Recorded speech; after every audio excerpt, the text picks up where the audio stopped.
ከቅርብ ዓመታት ወዲህ ሀገርና ሕዝብን ተጠቃሚ የሚያደርጉ በርካታ ስራዎች ተከናውነዋል፣ እየተከናወኑም ይገኛሉ። የመቻል ማሳያ የሆነው የህዳሴ ግድብ መጠናቀቅ ደግሞ ለዚህ ትልቁ ማሳያ ነው። ኢትዮጵያውያን በደምና በላባቸው እውን ያደረጉት ነው። ኢትዮጵያውያን አዋጥተው ለግድቡ የላኩትን ጥረታቸው ለታለመለት ይውል ዘንድ በቅርብ ርቀት ሆነው የበኩላቸውን ይወጡ የነበሩ የአሶሳ ከተማና አካባቢዋ ነዋሪዎች የህዳሴው ግድብ እንደምንችል ያሳየንበት ፕሮጀክታቸው ነውና ለሌላው እንዘጋጅ ይላሉ።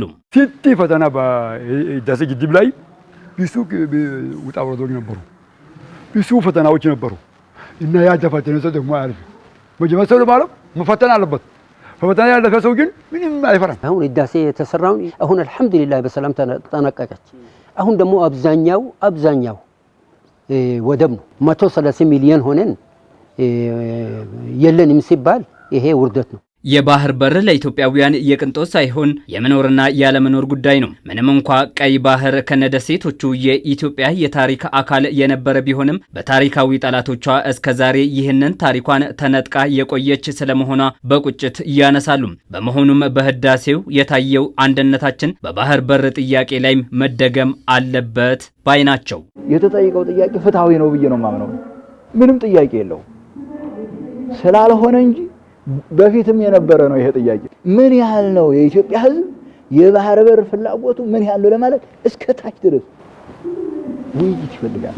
ይሄንን ሐሳቡን እየተቀበለ መንግስት በባህር በር ላይ ቢሄድበት ውጤታማ ያደርገዋል የሚል ሐሳብ አለ።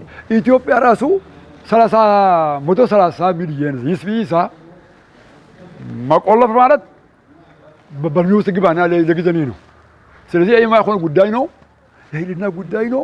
የሁላችን ተባብረን ሽማግሌው፣ አሮጊቱ፣ ወጣቱ፣ ማምክሩ፣ ተማሪ ሁሉ በባህር በር ጉዳይ ላይ መቆም አለብን።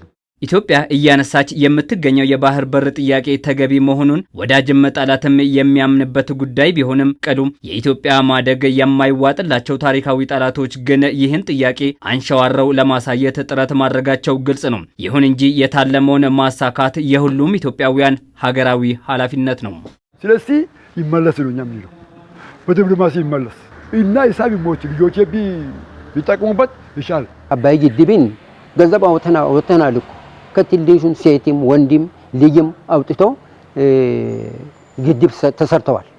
አሁንም ለሱ ተረባርበን ነው በዚህ ሴት ሆነን ሴት ያለች ወጣትም ሴቶቻችን ጋር እጅ ለእጅ ተያይዘን ይሄን ለምን እንድናገኝ ዝግጁ ነን።